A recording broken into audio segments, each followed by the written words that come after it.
Hello, my friends. One of the hot topics in project management that unfortunately is not talked about as much as I would have liked is earned value management.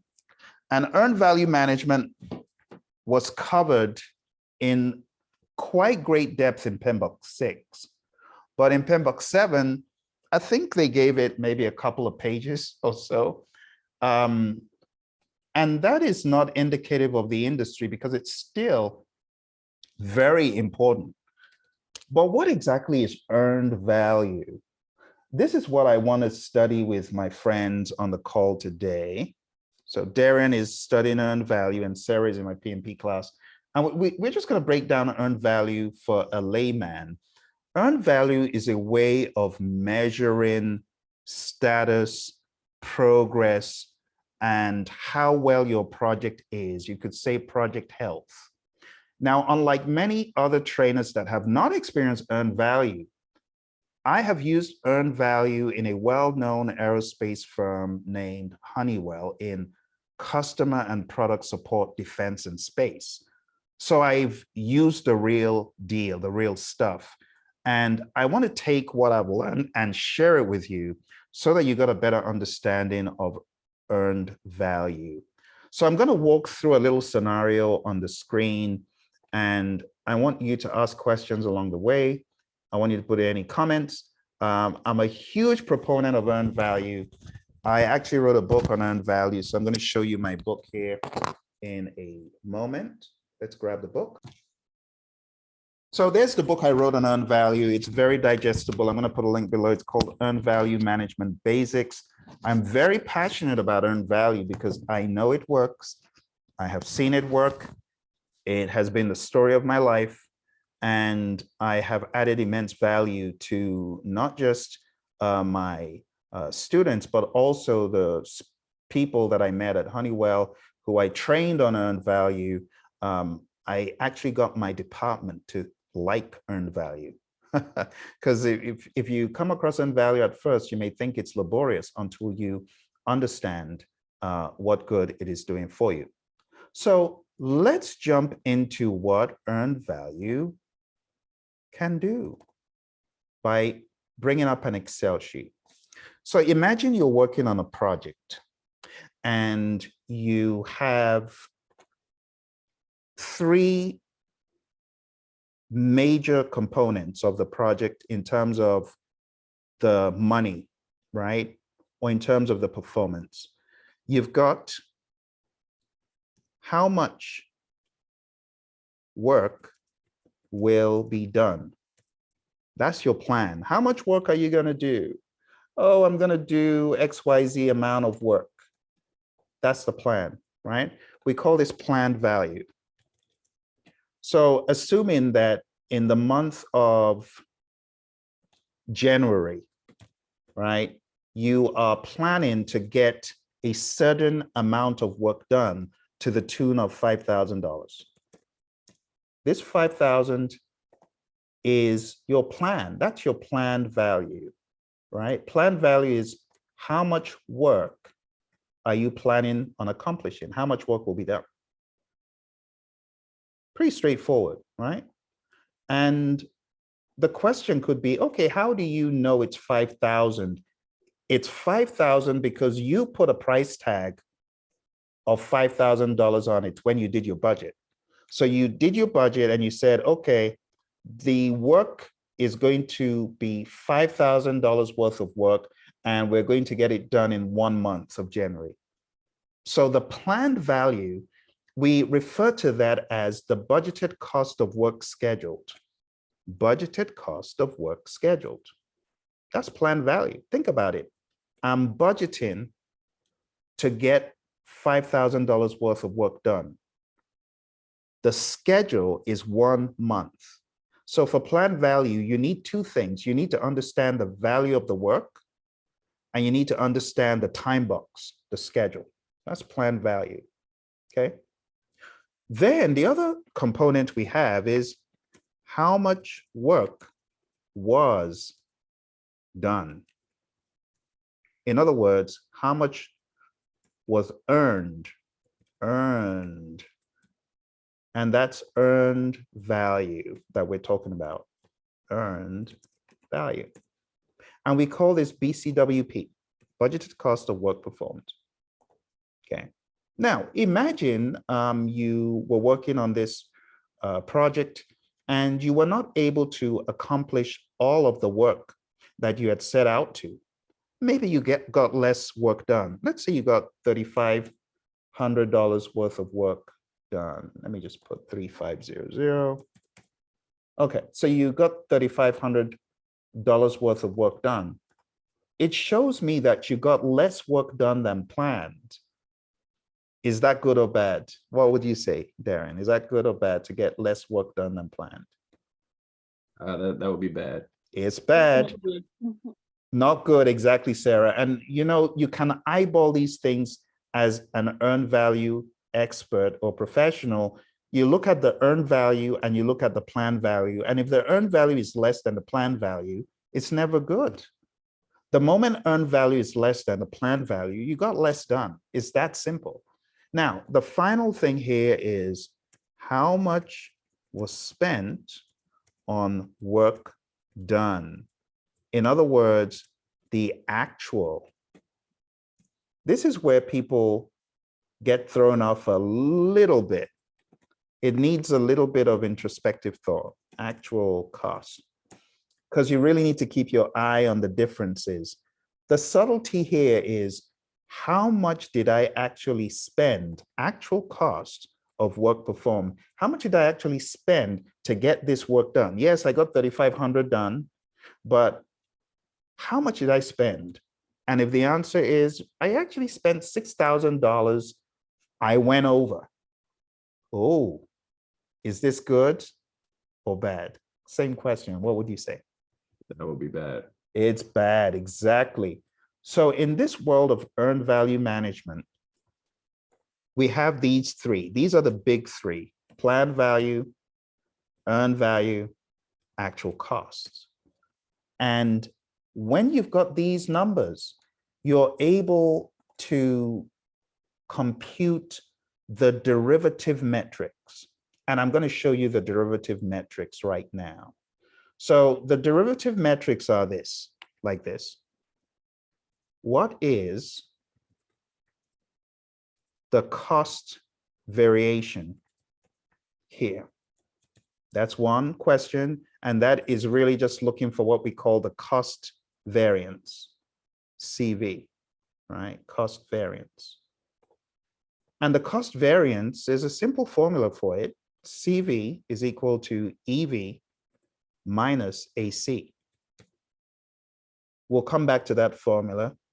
And then you also want to ask the question, what is the schedule variation here? So these are kind of important, so I'm going to make them bold. And this, for the schedule variation, the formula is the schedule variance or variation is equal to earned value minus the planned value. Okay. And then the last two, I should say I should call them the big four. The last two is cost performance, and schedule performance. So if you change the subtraction to a division, that's all you need to get these additional ones. So that's CV, this is SV, this is CPI, and this is SPI. And in terms of, I'll just spell them out here, cost variance. I'll make it small so it fits in. Because I know another thing that people struggle with is the alphabet soup. There's so much stuff here that it's hard for you to remember. So I'm going to spell them all out. Cost variance, schedule variance,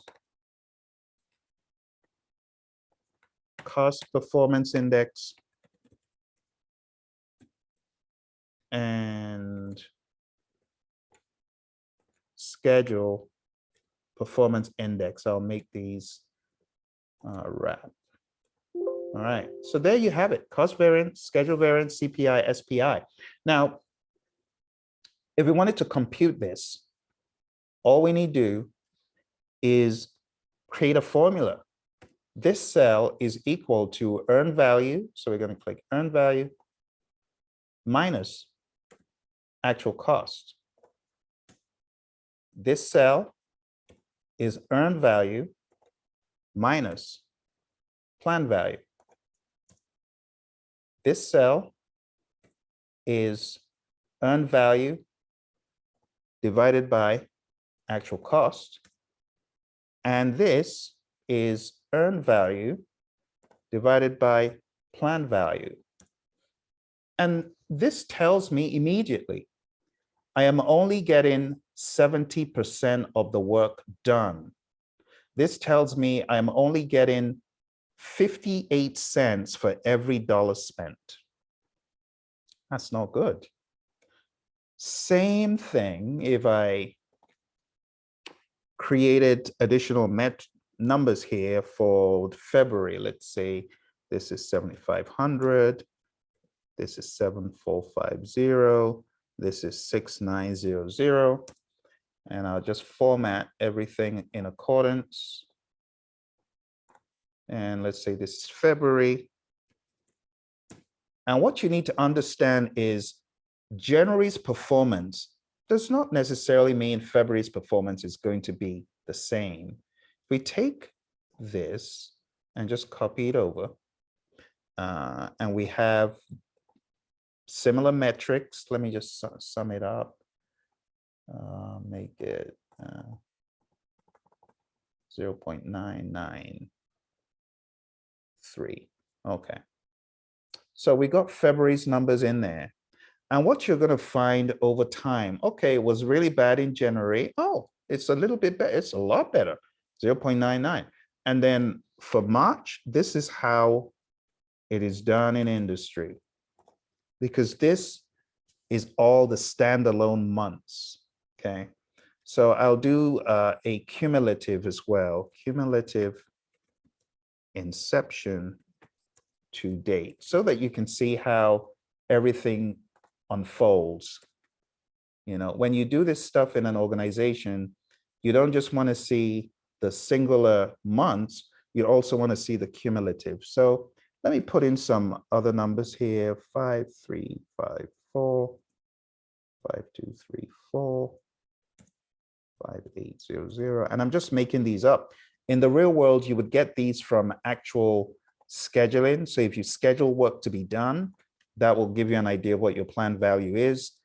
When you actually get the work done, you'll know what your earned value is, because you'll be able to say percent complete times the planned value, you see. So assuming I wanted to calculate based on the 50% of work done, I would just say equals to 0.5, which is 50% times this. Did I get it? No, not 5.5%, 0.5 times this.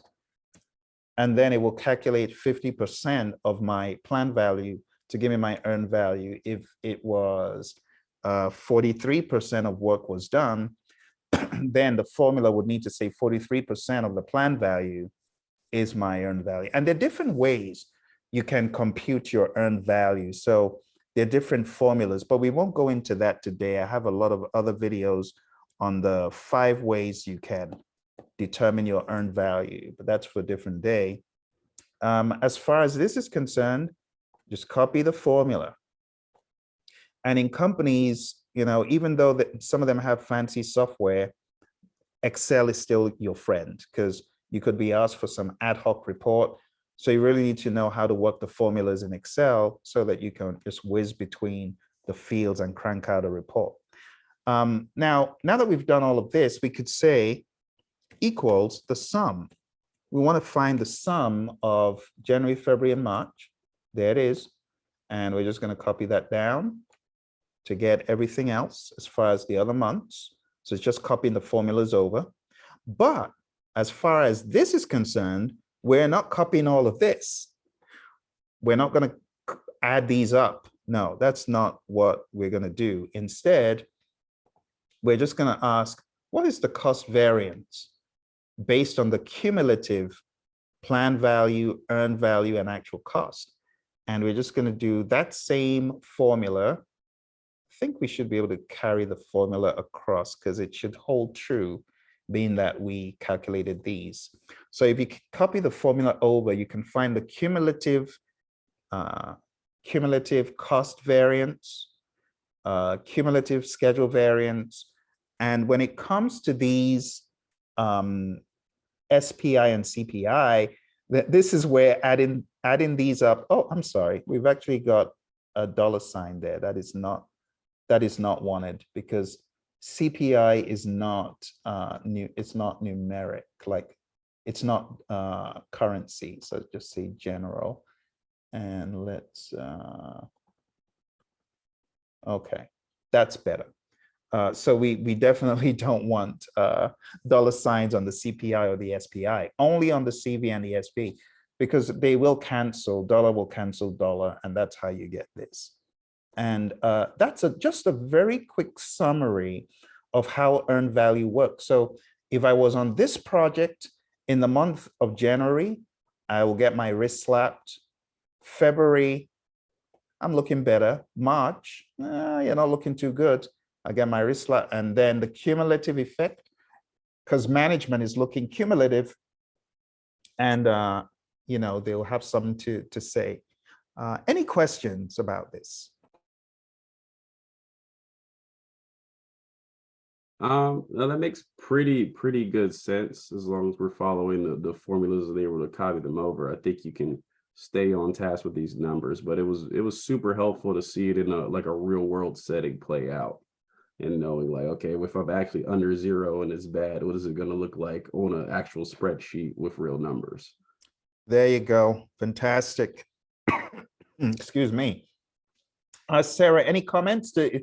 Is what we're doing kind of making sense? I know we're yet to get into some heavy earned value in class. Yeah, I am trying to get myself familiar with the formulas. There you Yeah. go. And I have to be honest with you, Sarah, on the exam, Okay. these formulas are not very prevalent. Okay. Yeah, they're actually not. But in the real world of using earned value, yeah, you got to know your formulas really well. And then you got to understand. Or do they bring scenario questions that will ask, okay, calculate the end value, calculate the... They might not ask you to calculate earned value, but I can tell you what they will ask you. So they'll show you numbers like this, right? And these in brackets are negative. So they'll say, what is the implication of a negative 2500 cost variance or schedule variance? Or what does a CPI of 0.58 mean? What should the project manager do now that the CPI is this? Or what should the project manager do with an SPI of 0.7? And you have different options and you need to know, okay, which one makes sense based on the numbers.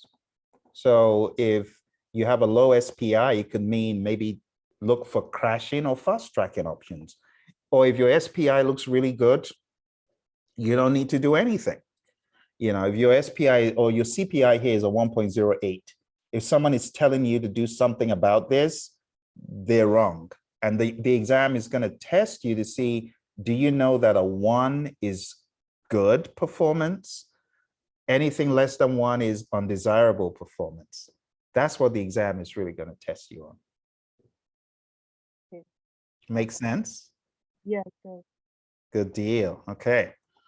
So as far as the world of earned value goes, there's a way that these metrics all pan in to a final graph. You could have a graph that shows the plots of all these three over time, you know, like this, and you can see January, February, March.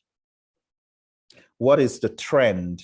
You know, what is the SPI, CPI, CVSB trending towards? Is it looking good? Is it looking bad, or otherwise? And I actually have a video where I go into this a little bit more. I'll endeavor to put a link below so that those who want to see that video can, but I'm going to bring it up on the screen and just speak a little bit to it. So let me do that. And this is on my, just look for, I think it's, you just look under my personal YouTube, you'll find it there. So this is what it looks like when all is said and done, and you have put in all this information. You can actually display it in a graph. I'm trying to show the graph here. See if I can find where I actually displayed the whole thing. Did I? I don't think I did. Well, maybe what I'll work on for the next video is I will work on revealing what this could look like as far as the trend of SPI, CPI, CVSV, or if you wanted to see an entire graph of how all this stuff will look when you put in the cumulative measurements. So yeah, I will probably work on that for the next video. But anyway, thank you. I've taken more than enough of your time today. Thank you very much for journeying with me as we showed our friends out there more about earned value. Don't forget, I'm going to put a link below to the book where you can get some more of this information. And if you need to go into PMI's earned value practice guide, practice standard, I would recommend that you do that. All right. Thank you very much. And bye for now, everyone. Yeah. Bye.